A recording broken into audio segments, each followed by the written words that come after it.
Tem uma coisa que ninguém te conta sobre as pessoas que conseguem. Aquelas que acordam cedo, treinam todo dia, estudam, terminam o que começaram, constroem uma vida que parece estar sempre andando para frente. Você olha de fora e acha que elas têm alguma coisa que você não tem. Uma força extra, um motor diferente, um dom que veio de fábrica.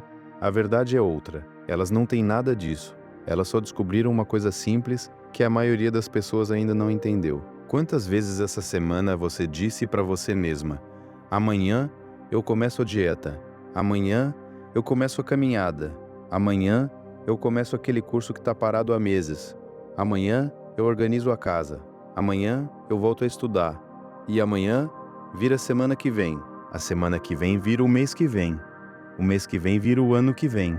E quando você percebe, já passaram 5 anos da sua vida esperando uma vontade que nunca chegou. Isso acontece porque ninguém te explicou direito como a motivação realmente funciona. Você está esperando sentir vontade para fazer, esperando aquela energia mágica bater, aquela motivação aparecer, aquele dia perfeito chegar, aquele clique acontecer, e ela quase nunca vem. E quando vem, fica 2 dias e some. Aí você se culpa, se acha fraca, se acha preguiçosa, acha que tem alguma coisa errada com você. O problema não é você. O problema é o que te ensinaram sobre como isso funciona. O cérebro foi feito para economizar energia. É um cérebro de sobrevivência. Há milhares de anos, ele aprendeu que para você sobreviver mais, precisava gastar pouca energia, descansar quando pudesse e correr do perigo. Só que hoje o perigo para o cérebro virou outra coisa. É a planilha do trabalho, é a academia, é o livro que precisa ser lido, é a conversa difícil que precisa ser tida, é começar aquele projeto que pode dar errado. Para o cérebro, tudo isso é sofrimento desnecessário. E ele faz de tudo para te tirar disso. Ele te dá sono na hora de levantar, te dá fome na hora errada, te dá uma vontade gigante de pegar o celular bem na hora do trabalho, te dá uma desculpa boa, que parece a coisa mais lógica do mundo, te convence que amanhã é melhor. Não é falta de força de vontade, não é falta de caráter, não é defeito seu. É química, é biologia, é um cérebro fazendo o trabalho para o qual foi desenhado. Aqui está a virada de chave. O que diferencia quem faz de quem não faz não é vontade, é decisão. Quem faz já decidiu antes que ia fazer. Não fica esperando o sentimento certo bater, não negocia com o cérebro toda manhã, não fica conversando consigo mesma sobre se vai ou não vai, já decidiu. E pronto, você fica negociando. Toda santa manhã você abre uma reunião consigo mesma, deitada na cama, para discutir se vai treinar hoje, se vai estudar hoje, se vai trabalhar com foco hoje. Adivinha quem ganha essa reunião todo dia? O lado mais fácil. Sempre. Você não está perdendo por fraqueza. Está perdendo porque está disputando uma luta que não deveria nem existir. A disciplina não é o que você acha que é.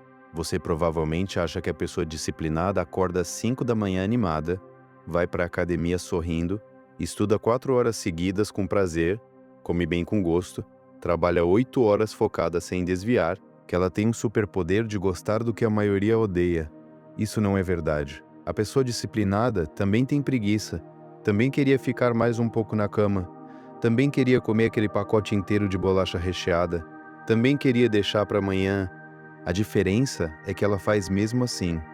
Disciplina é fazer mesmo sem vontade, é levantar mesmo com sono, é treinar mesmo cansada, é estudar mesmo desanimada, é começar o trabalho mesmo sem inspiração, é terminar o que você começou mesmo quando o entusiasmo inicial já passou, é separar o que você sente do que você faz, é entender que o sentimento é uma coisa e a ação é outra. Eles não precisam andar juntos. Me conta aqui nos comentários qual é a coisa que você está enrolando para começar há mais tempo.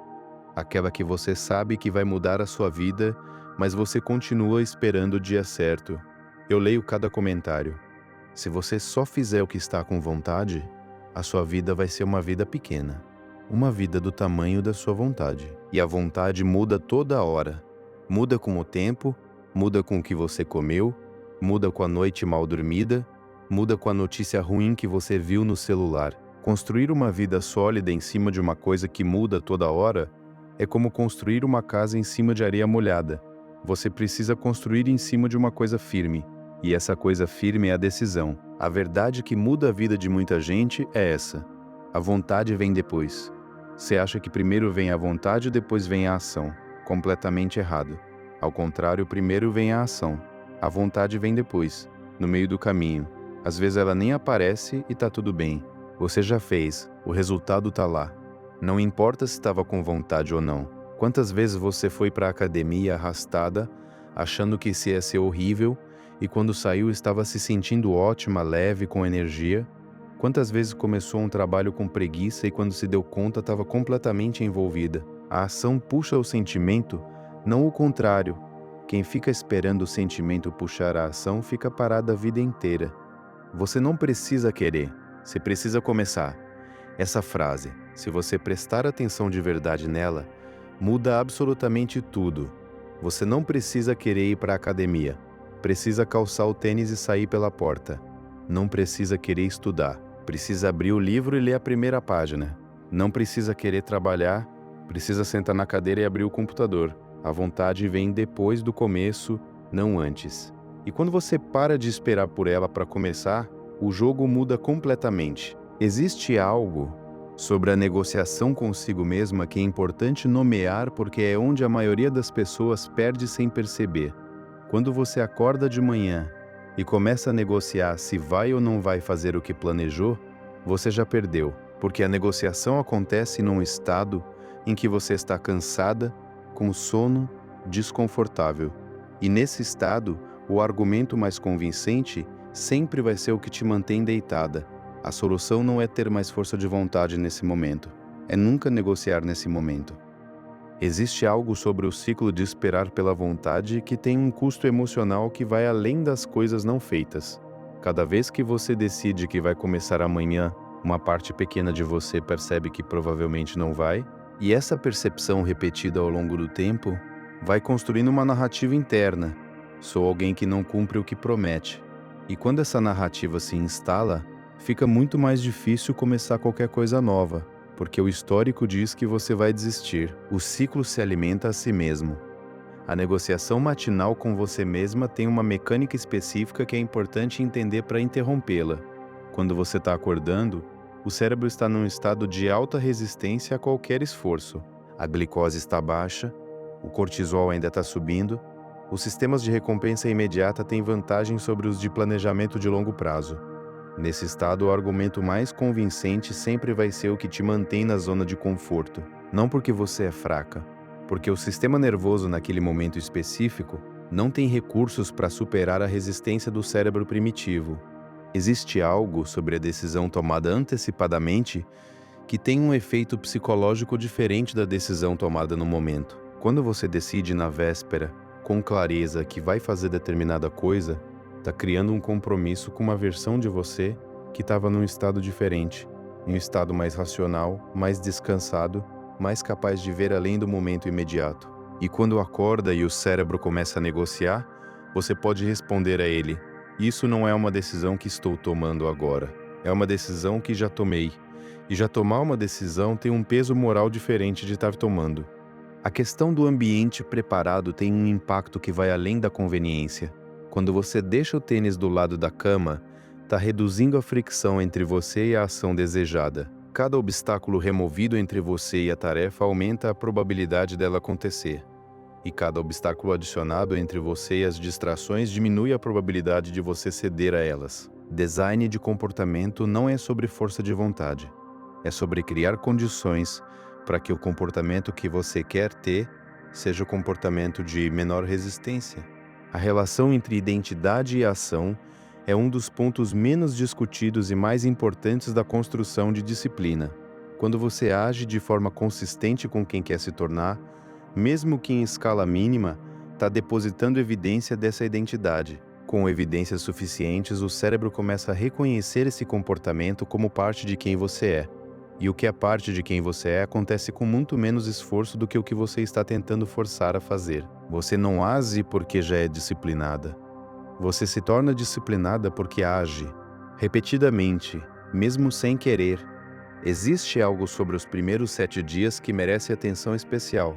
Eles não são apenas difíceis porque o cérebro está resistindo, são difíceis porque a expectativa frequentemente não corresponde à experiência. Você imaginou que ia ser diferente, que ia sentir algo especial ao começar, que ia ter uma sensação de propósito claro. E o que encontra é simples desconforto. Isso não é sinal de que está no caminho errado, é sinal de que está no começo do caminho. O desconforto do início não é evidência de que não é para você, é evidência de que é novo. O horário fixo como âncora tem uma psicologia específica que o torna mais eficaz do que a decisão baseada em motivação. Quando você tem um horário fixo, remove a pergunta de se vai fazer. A pergunta passa a ser apenas como vai fazer. E isso é uma diferença enorme, porque a questão de se você vai fazer abre espaço para negociação, a questão de como fazer não abre esse espaço, o horário responde ao se antes que o cérebro tenha chance de debater. E existe algo sobre o chato que vale defender ativamente. O chato é onde a maioria das pessoas sai e onde a minoria fica.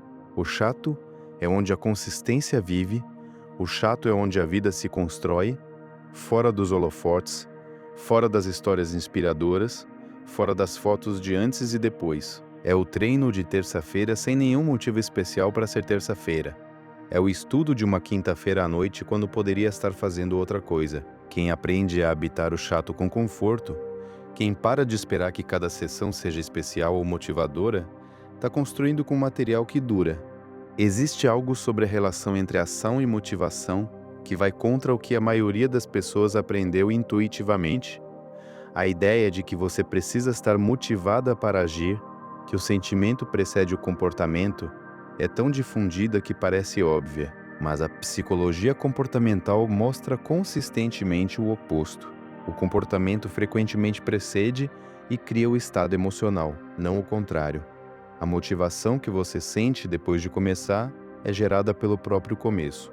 O começo não depende dela, a questão da promessa pequena tem uma dimensão que vai além de tornar a tarefa acessível.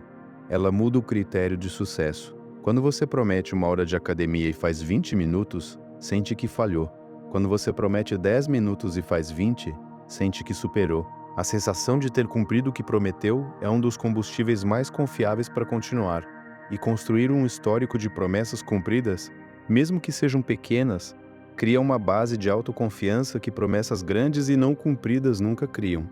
Existe algo sobre o que a disciplina não equivale dizer explicitamente porque a confusão sobre isso sabota muita gente. Disciplina não é sofrimento constante, não é se punir por desvios, não é rigidez que não aceita flexibilidade, é uma estrutura que suporta o que você quer construir. Quando a estrutura está no lugar, a vida fica mais leve, não mais pesada, porque você para de gastar energia negociando, planejando sem executar, sentindo culpa pelo que não foi feito. Aquela energia toda fica disponível para o que está sendo construído. E existe algo sobre o momentum que é uma das características mais valiosas da disciplina consistente. Momentum é a propriedade de quem está em movimento de continuar em movimento com menos esforço do que foi necessário para começar. Quando você está consistente há semanas, a próxima sessão exige menos do que as primeiras exigiram. Não porque você ficou mais forte, mas porque o sistema nervoso adotou o padrão. E padrão adotado se sustenta. Existe algo sobre a autoestima e a disciplina que é uma das conexões mais diretas e menos discutidas.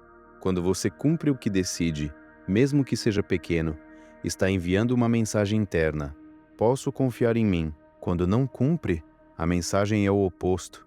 E essas mensagens acumuladas ao longo do tempo formam a base da autoestima de forma muito mais concreta do que qualquer afirmação ou reflexão. A autoestima que vem de cumprir é diferente da autoestima que vem de pensar bem de si. A primeira é baseada em evidência, a segunda, em intenção. A distinção entre o que você sente e o que você faz é uma das mais poderosas que existem quando o assunto é construção de vida. A maioria das pessoas trata o sentimento como a realidade mais importante e o comportamento como consequência dele. Quando muda o sentimento, muda o comportamento, mas a evidência aponta para outra direção. Mudar o comportamento é o que muda o sentimento com mais consistência. Agir diferente é o que cria sentir diferente. E esperar pelo sentimento diferente antes de agir diferente é esperar pelo efeito antes da causa. Existe algo sobre o processo de construção de disciplina que é gradual de uma forma que pode frustrar quem está no começo. Nos primeiros dias, a resistência é máxima e os resultados são mínimos. Essa é a fase mais arriscada porque é onde a expectativa e a realidade mais divergem. Mas é também a fase mais importante porque é onde o padrão está sendo instalado. O esforço dos primeiros dias não está produzindo resultados visíveis, está produzindo o padrão que vai produzir todos os resultados posteriores. É investimento, não desperdício. E por fim, a coisa que você está enrolando para começar, aquela que você sabe que vai mudar alguma coisa, essa tem um tamanho mínimo agora neste momento, o menor gesto possível em direção a ela. Abrir o aplicativo, colocar o tênis do lado da cama, escrever o primeiro parágrafo, ligar para um número, qualquer coisa que seja menor do que qualquer desculpa que você possa inventar agora, esse é o começo. E começo é tudo o que precisa acontecer agora. Existe algo sobre o porquê de sentir vontade ser a abordagem errada, que vai além de ser psicologicamente impreciso, é que a vontade é um recurso que se esgota ao longo do dia. Pesquisas sobre o que os cientistas chamam de depressão do ego mostram que a capacidade de tomar decisões e exercer autocontrole diminui ao longo do dia, conforme é usada. Isso significa que quanto mais você espera pela vontade, mais tarde ela chegaria, e mais tarde significa menos recursos disponíveis para agir. Agir cedo, antes que o recurso se esgote, é mais eficaz do que esperar a vontade chegar quando ele já foi consumido por outras decisões do dia. A promessa pequena tem uma dimensão de integridade pessoal que é um dos seus efeitos mais duradouros. Quando você promete 10 minutos e cumpre 10 minutos, está praticando cumprir o que promete. Quando você promete 1 hora e abandona aos 20 minutos, está praticando não cumprir. Esses padrões repetidos constroem a base de como você se relaciona com suas próprias promessas. E a integridade consigo mesma, o alinhamento entre o que você diz que vai fazer e o que você faz, é um dos fundamentos mais sólidos de qualquer vida que funciona. Existe algo sobre a preparação do ambiente na noite anterior que tem um efeito que vai além de eliminar obstáculos. Ela sinaliza ao cérebro, enquanto você ainda está num estado calmo e claro, que isso vai acontecer. E esse sinal, dado com antecedência, começa a preparar o sistema nervoso para a atividade antes que você acorde. Não é superstição, é o mesmo princípio pelo qual você dorme melhor quando sabe que não precisa acordar cedo, ou pior quando sabe que tem uma apresentação importante.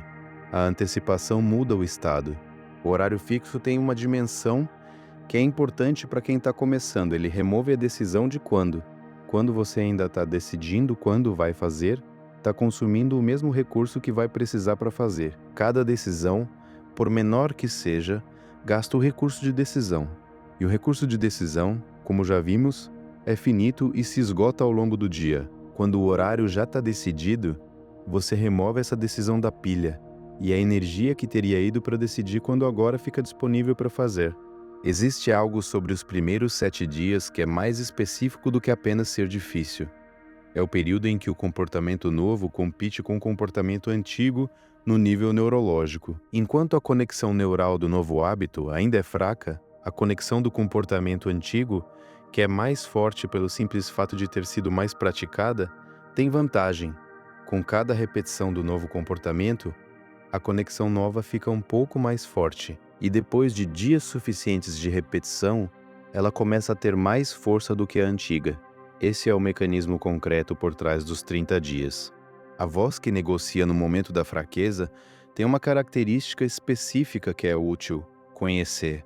Ela usa exatamente os argumentos que são mais convincentes para você, não argumentos genéricos. Os seus, ela sabe o que mais pesa: a falta de sono, o dia pesado no trabalho, o mérito de ter feito ontem. Essa personalização é o que a torna tão difícil de resistir quando você não está preparada para ela. Quando você entende que essa voz vai usar exatamente seus pontos fracos, pode se preparar com antecedência, identificar os argumentos favoritos dela e ter uma resposta pronta antes de precisar usá-la. Existe algo sobre o resultado de longo prazo da disciplina consistente que raramente é descrito de forma honesta, Ele é surpreendentemente diferente do que você imagina enquanto está no processo. Enquanto está no processo, você vê o esforço. Depois de meses, você vê o que o esforço criou e a distância entre o que parecia estar construindo e o que de fato foi construído é frequentemente maior do que o que parecia possível enquanto estava no meio. Isso não é exagero motivacional, é a natureza do crescimento composto, onde cada período constrói sobre o anterior de formas que não são lineares. E existe algo sobre começar agora que vale dizer com toda a clareza possível, não depois de terminar de ler isso, não depois de planejar melhor, não quando as condições estiverem mais favoráveis.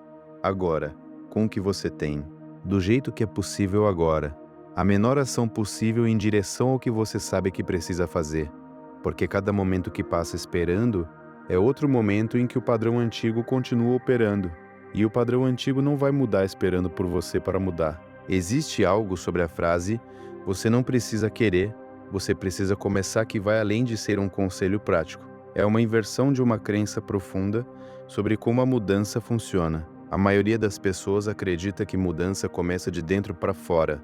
Primeiro muda o sentimento, depois o comportamento segue. Mas a evidência aponta consistentemente para o oposto. O comportamento muda primeiro, e o sentimento o segue. Você não se torna corajosa esperando pela coragem. Você age com medo e vai ficando mais corajosa. Você age sem ela e vai ficando mais disciplinada. E existe algo que vale guardar como bússola para os dias em que a resistência parecer maior do que o possível. Você não precisa vencer hoje, só precisa começar hoje. 10 minutos, uma página, uma tarefa, um gesto na direção do que você quer construir. Esse gesto, repetido amanhã e depois de amanhã e depois, é o que constrói tudo. Não a grandiosidade ou a perfeição de nenhum dia específico. A consistência de todos os dias ordinários repetidos sem exceção. E existe algo que vale como ponto de chegada de tudo isso. A versão de você que age mesmo sem querer, que cumpre mesmo sem brilho nos olhos, que aparece no dia chato sem esperar pelo dia especial. Essa versão não é a versão inferior de você. É a versão que constrói tudo. Você não precisa querer, você precisa começar. E começo existe agora, com o que você tem, do jeito que é possível agora. E começo existe agora. Sempre existiu, a única diferença é que agora você sabe que não precisa de vontade para usá-lo. Se algo do que foi falado aqui chegou em você, se você se reconheceu nesse ciclo de esperar pela vontade que não chega, eu te convido a conhecer o método Devagar. Tudo muda. É um caminho de desenvolvimento emocional que vai te ajudar a entender o que está por baixo dessa dificuldade de fazer o difícil, como trabalhar com o próprio sistema nervoso em vez de lutar contra ele, e como construir, com cuidado genuíno e com a consistência que esse processo genuinamente pede, uma relação com a ação que não depende de sentir vontade para acontecer. O link está na descrição desse vídeo. Se esse conteúdo chegou onde devia, compartilha com alguém que você sabe que precisa ouvir isso. Aquela pessoa que está enrolando para começar há meses, que você sabe que tem tudo para fazer, mas que continua esperando pelo dia certo que não chega, e que o problema não é preguiça. E se ainda não acompanha o canal, inscreve-se agora, pois toda semana tem conteúdo novo por aqui, pensado com cuidado para pessoas que estão levando o próprio desenvolvimento a sério. Ativa o sininho para continuar essa jornada e ficar por dentro dos próximos conteúdos. Vejo você no próximo vídeo. Lembre-se, devagar tudo muda.